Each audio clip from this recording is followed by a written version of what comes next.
Grocery spree Wednesday at 12:30. Elian on the move. The family is taken to a secluded new home, and company's on the way, but not who you think. The Saturday morning raid. Janet Reno defends it on Capitol Hill. Cuban Americans protest it in Miami. The battle against a new kind of pension plan, and a ground war against a potential killer. This is the CBS Evening News with Dan Rather. And good evening. Dan is off tonight. I'm John Roberts. With no end in sight to the legal and political battles over Elian Gonzalez, there was a change of venue today. The Cuban boy and his family were moved to a new home. For the child who has been through so much, it is his third home in just 4 days. To help Elian feel more comfortable, the State Department promised today to allow some of his friends from Cuba to come for a visit. Still not welcome, though, are the boy's Miami relatives, as Byron Pitts reports. Nearly at the same moment that Elian Gonzalez and his family were being secretly moved to a remote farmhouse on Maryland's Eastern Shore, his Miami relatives were being turned away by security guards at the front gate of Andrews Air Force Base. We haven't been able to see him, we haven't been able to talk to him, and it's just very frustrating. Elian and his family will live here at the Y River Plantation compound where the Middle East peace talks were held in 1998. It's about an hour's drive from Capitol Hill, where the Senate Majority Leader announced this afternoon Congress will begin formal hearings next week into Saturday's raid in Miami. Why did you use this amount of force at this particular time? Why did it have to be done that day? Republican lawmakers mostly believe the Attorney General used excessive force when INS agents removed Elian from Miami. Although a majority of Americans believe the raid was necessary, some in Congress feel that she should have negotiated with the boy's relatives longer. Congress could even call Juan Miguel Gonzalez to testify. Democratic leaders say it's all unnecessary. Yesterday, 5 kids were shot in this city. One of them's on life support right now.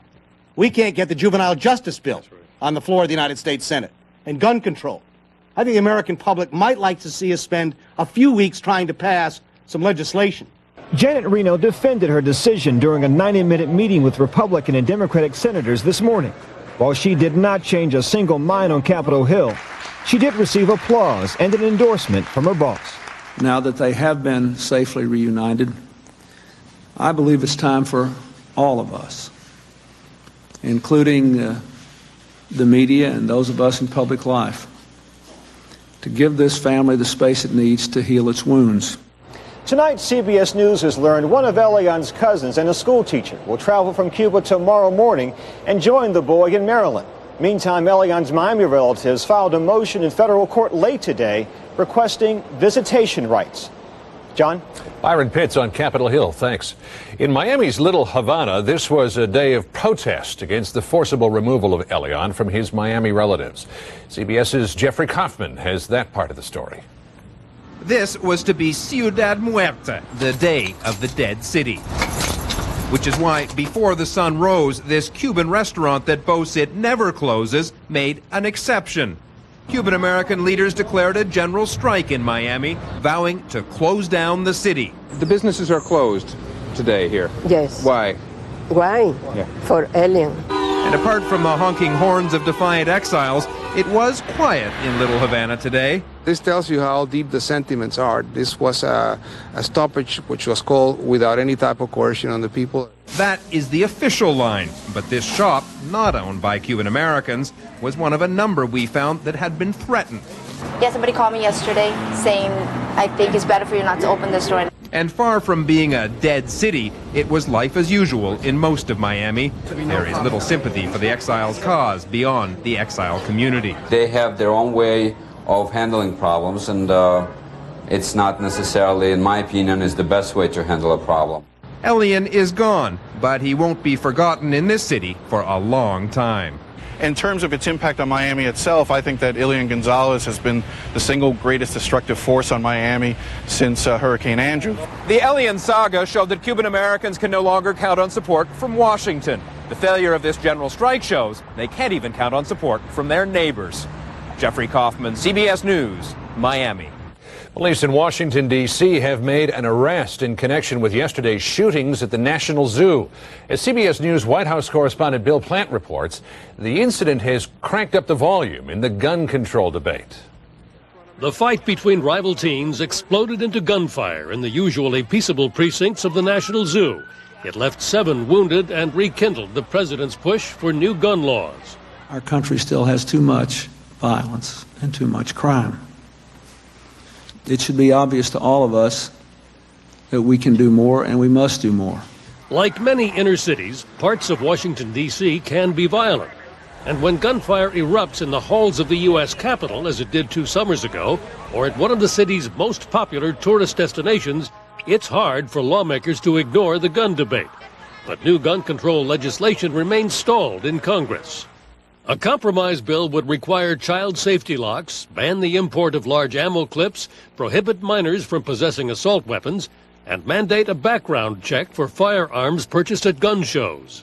But the debate over whether it's possible to reduce violence by reducing access to guns rages on. There were 2 groups of youth who were scuffling, who were fighting, looks like throughout the afternoon, and as all too often happens, had ready access to guns, and the results speak for themselves. We had an attack last week somewhere with butcher knives. So we're going to outlaw those, right? When you commit a crime with whatever instrument you use it, that's unacceptable, and you have to stop it any way you can. The nation's capital already has strict gun control laws, and the gun used in the zoo shooting may have been illegal in any case.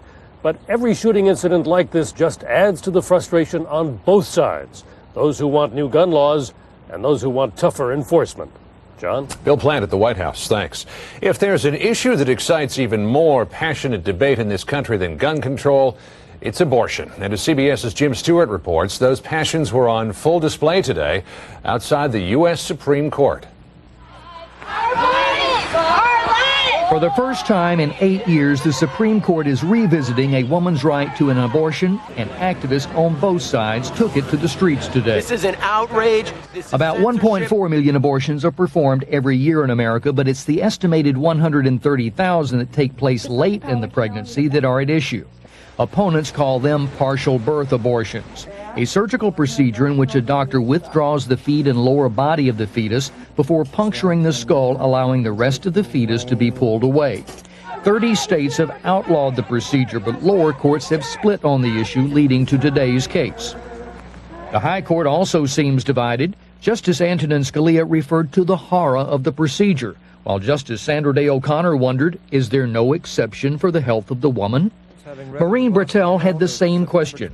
She became an abortion rights activist in 1997 after undergoing the procedure when she discovered her fetus had no brain. I think that women, throughout their pregnancy and throughout their lives, their medical decisions should be made with their physicians, not their politicians. Bratell and others fear that if the procedure is overturned, it will chip away at a woman's overall right to an abortion, first granted by the Supreme Court 27 years ago, and opponents don't argue.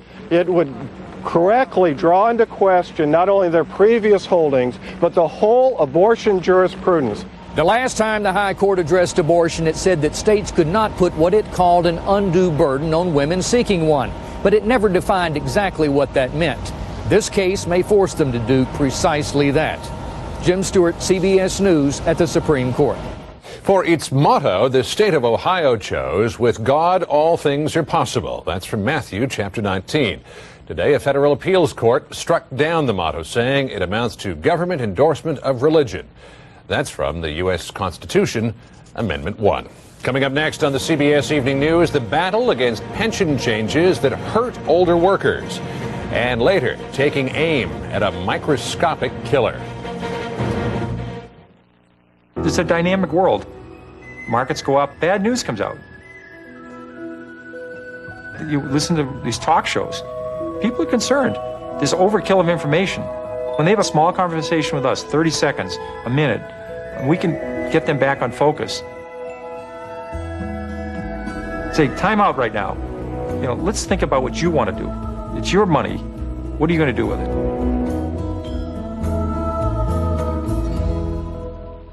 I see lots of people with allergies, but the ones with multi-symptom nasal allergies, they're suffering from it all. The sneezing, itchy, runny nose, the nasal congestion. For that kind of allergy, I prescribe multi-symptom Flonase. Flonase nasal spray once a day relieves nasal allergy symptoms all day and night. All it takes is Flonase. The #1 prescribed nasal allergy spray. Even kids as young as 4 can use Flonase. For best results, use daily. If side effects occur, they are generally mild and may include headache, nosebleed, or sore throat. Call to learn more. Ask your doctor about multi-symptom Flonase. When you get it all it takes is Flonase. Why so many days-in hotels for the business traveler? So you don't have to figure out where to stay when you're wheeling and dealing and working on the fly. Days Inn. There you go. On the CBS Market Watch, battered technology stocks rallied today. The Nasdaq closed up 228 points. The Dow Blue Chips gained 218. Employees of Microsoft who get stock options as part of their compensation will be getting an extra bundle of options to make up for the stock's poor performance as of late. And then there are the employees of IBM. Some of them say what they're getting is the shaft. IBM is one of a number of companies replacing traditional pensions with less generous cash balance plans. Richard Schlesinger reports IBM workers took their battle against the pension change to the Big Blue shareholders meeting in Cleveland today. Vermont Congressman Bernie Sanders, who has described himself as a socialist, became a capitalist to get here.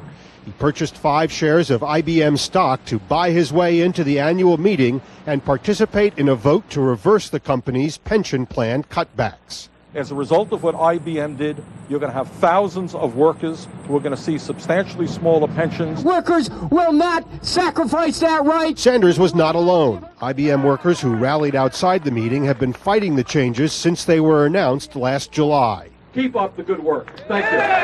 IBM joined hundreds of other companies, including CBS, that switched to so-called cash balance plans. It's a complex program that many feel will leave some older workers with smaller pensions than they had been promised. Older workers say they have been cut out of the traditional plans just before they would begin earning the lion's share of their pensions. IBM says its new program is generous for the computer industry, but Sanders says all these new plans amount to age discrimination because they could cost older employees more. And now the Equal Employment Opportunity Commission is investigating. We've been really focusing on these questions as a priority because we understand that people's future are at stake. This dispute has made unlikely activists out of quiet conservatives. Bill Syverson, IBM company man, is now fighting the company. He came to the annual meeting still buttoned down and still fired up. Do you feel like an activist? Do you feel like a radical? No, I don't. As a matter of fact, when you're in this kind of a situation, you know you're right. It's not a radical idea. It's normal to you. Surplus money. You couldn't tell it by the rally outside, but the workers lost. Stockholders voted overwhelmingly to keep the new pension plan, and Sanders didn't even get to speak. So what do you do with your 5 shares of IBM stock now, Congressman? Well, I think now that I was here and didn't even have the opportunity to speak, I'll be selling it soon. More than a quarter of the stockholders voted with the workers, and that has encouraged them to come back again next year. We will reinstate that right. Richard Schlesinger, CBS News, Cleveland. Medical bills are a major concern for retirees and most other people as well. A new report says medical expenses forced 500,000 American families into bankruptcy last year alone. Those hardest hit, older Americans, women, and families headed by single women. Next up on the CBS Evening News, a demand for land leads to violence and death in Africa. Over Maria. Mark.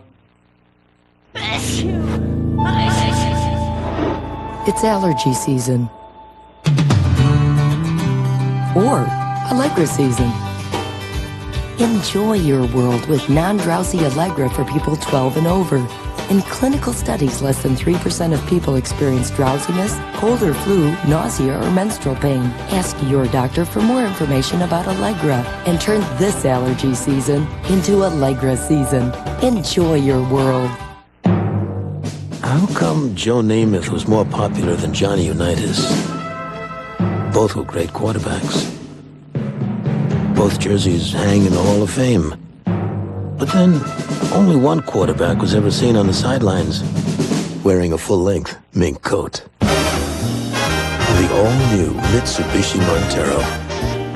Nicely equipped at $31,000. Toughness meets style.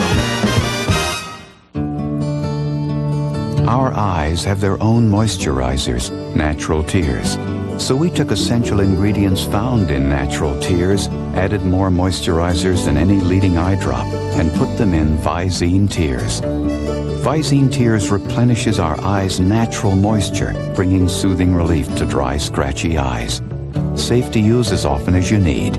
Visine Tears, it gets the dry out. Also available preservative-free. They're calling you. The places you want to be. The things you want to do. But you're not going to get there until you finish this stuff. That's why there's True Value. We get you in and out fast with just what you need for the job.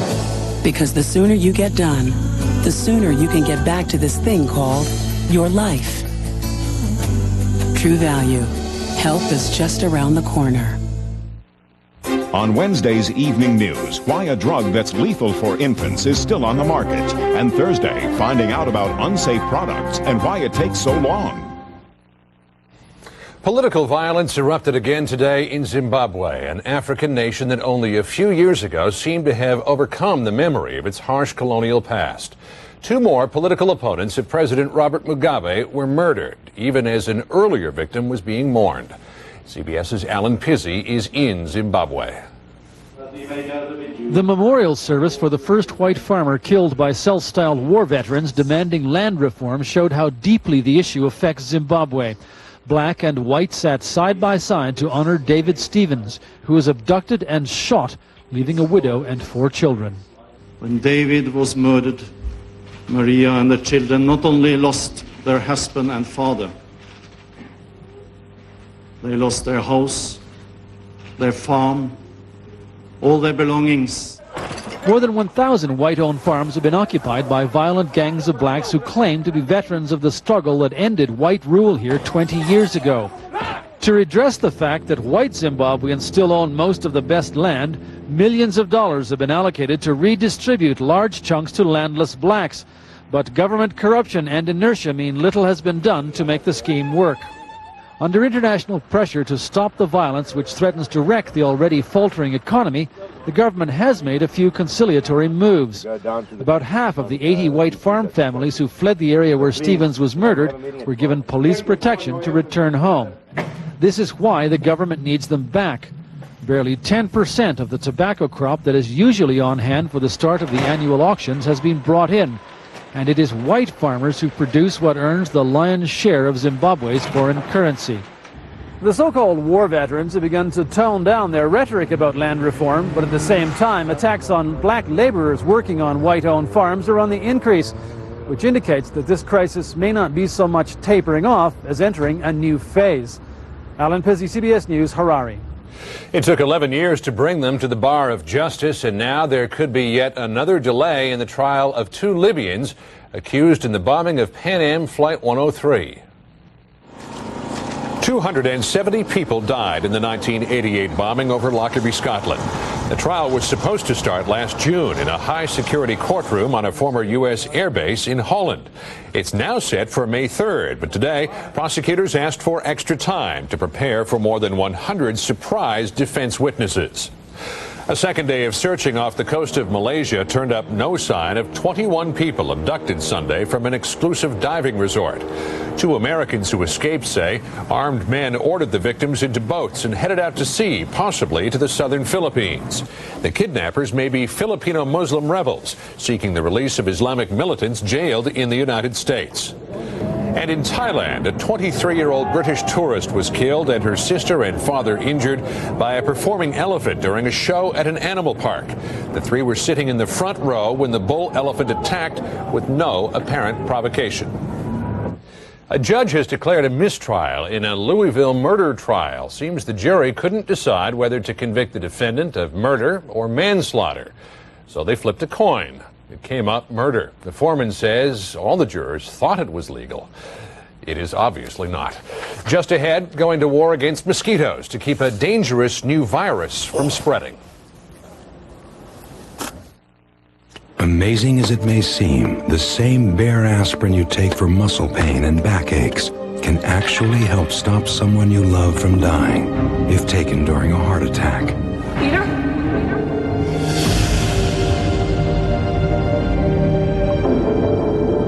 That's why aspirin is the one pain reliever you should never be without. Talk to your doctor now. They said you'll be okay. Bear, take it for pain, take it for life. Well, when I got hurt in this work, glad I had supplemental insurance. Supplemental insurance? What's that? Aflac. Well, even best insurance doesn't give you cash to cover things like lost pay, other expenses. This does. What does? Aflac. Should ask about it at work. Really? And what's it called? Aflac! Aflac. Without it, no insurance is complete. Aflac! While Johnny Kim was getting ready for the first customers of the day, someone else was looking at larger space for his growing business. At 3 o'clock, while the Curtis family was watching their daughter's soccer game, someone else was walking a prospective tenant through one of their apartment buildings. And while Carmen Delabar was preparing for a fashion show, someone else met with an appraiser about her investment property. You've got a life. We let you live it. We're realtors. Real estate is our life.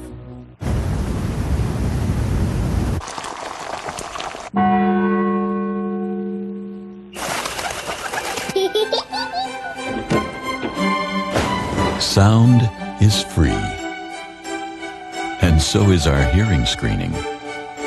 Belltone invites you to hear what you've been missing. Call today. Belltone. Listen again. Transportation officials think there are too many tired truckers causing accidents on U.S. highways.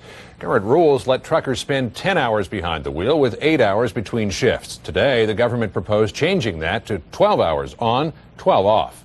The trucking industry says that would make things worse for drivers and force a sharp increase in the number of trucks on the road.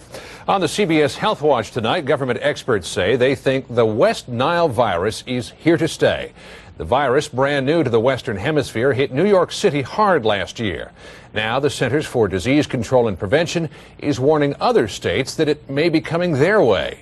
CBS's Jim Axelrod reports on the bug that has health officials buzzing.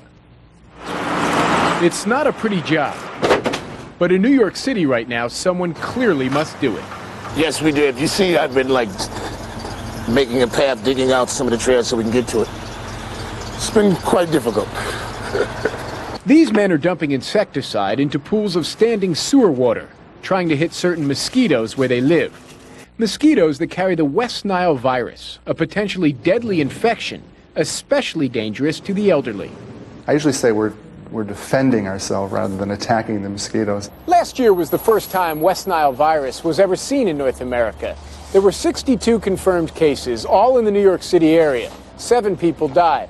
Steady testing over the winter months has shown that virus-carrying mosquitoes have survived the cold season. The worry now, the virus will spread. Eliminating it from the New York metropolitan area or from the Western Hemisphere is probably unrealistic. That's because mosquitoes bite birds too, which can then transmit the virus to other mosquitoes as the birds migrate. The CDC will be watching 17 states from New England to Texas for signs of West Nile. The virus was first discovered late last summer, too late for anything but an all-out aerial assault. This year, it's a preemptive ground strike, hoping to kill young mosquitoes this spring before they mature into flying killers later this summer. I don't want to get bit by mosquitoes and not be barbecuing on the 4th of July, you know, laying in the hospital eating Jell-O or something, you know. And the mosquitoes these men are hunting could ruin a lot more than one summer holiday. Jim Axelrod, CBS News, New York. Also on the Health Watch, a study of 42,000 women underscores the benefits of a healthful diet. The National Cancer Institute study found that women who ate lots of fruits, vegetables, and whole grains and avoided fatty foods were 30% less likely to die from cancer, heart disease, or stroke as compared to women with unhealthful diets. Yoo-hoo! Ready to go shopping? Ready for a better way to get my fiber. You'll have to concentrate. Huh? Concentrate on these Phillips fiber caps. Phillips fiber caps don't contain sweeteners like most powders. You can't get a more concentrated fiber, so they're just as effective as Metamucil. And there's no sweeteners. How do you know all that? I use my concentration. Phillips fiber caps, effective fiber therapy without the powder.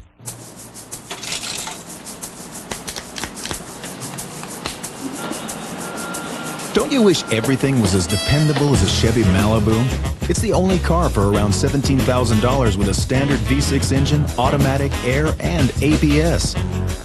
And now you can get $1,500 cash back on a 2000 Chevy Malibu. So, want a car you can depend on? See your Chevy dealer today. Chevy. We'll be there. My name's Bob. Tim. Karen. I'm quitting smoking. With Nicorette. Nicorette gives me 2 ways to help control my cravings. First, I help prevent them. You see, I set myself up on a regular schedule. 6 pieces a day. 9. 12. But you know when you just get that craving anyway, late for a gig, rough crowd, I take another piece to help take control. And now, after smoking for 20 years, I'm finally gonna make it. I'm sticking with it. I'm gonna do it. You can do it. Nicorette can help. Instead of complaining about your in-laws living with you, surprise them. Send them on a nice long cruise. And then when they get back, surprise them again. Why so many days in hotels near airports? So you don't have to worry about where to stay, no matter where you touch down. Days Inn. There you go. Did Perry March, who is the main suspect in his wife's disappearance, offer to sell his in-laws access to their own grandchildren? The story coming up at 6. Senator John McCain is back in Vietnam more than 30 years after he became a prisoner of war. McCain joins other veterans marking the 25th anniversary of the fall of Saigon. Today he watched as remains thought to be those of American servicemen were placed on an Air Force cargo plane headed back to the United States. In 1967, McCain was badly injured when his plane was shot down and when he was later tortured as a POW, but he insists he is not bitter. I put the Vietnam War behind me a long time ago. I harbor no anger nor rancor. I'm a better man for my experience, and I'm grateful for having the opportunity of serving. Tomorrow, Senator McCain visits the so-called Hanoi Hilton, the prison in which he was locked up for 5.5 years. For much more about the 25th anniversary of the end of the war, visit our CBS News website at cbs.com. And that's the CBS Evening News for this Tuesday. Here's Scott Pelley now with a look at what's coming up later on tonight on 60 Minutes 2. Ecstasy, the drug that has law enforcement most worried, is the hottest trend among the young and possibly the riskiest. Plus, how some remarkable children are astonishing scientists with something they've never seen before, the birth of a language. 60 Minutes 2 tonight at 9, 8 Central Time on the CBS television network. For Dan Rather, I'm John Roberts, CBS News in New York. Thanks for joining us. Have a good night. For news 24 hours a day, CBS.com on the internet and on our interactive partner, America Online, at keyword CBS News. This is CBS.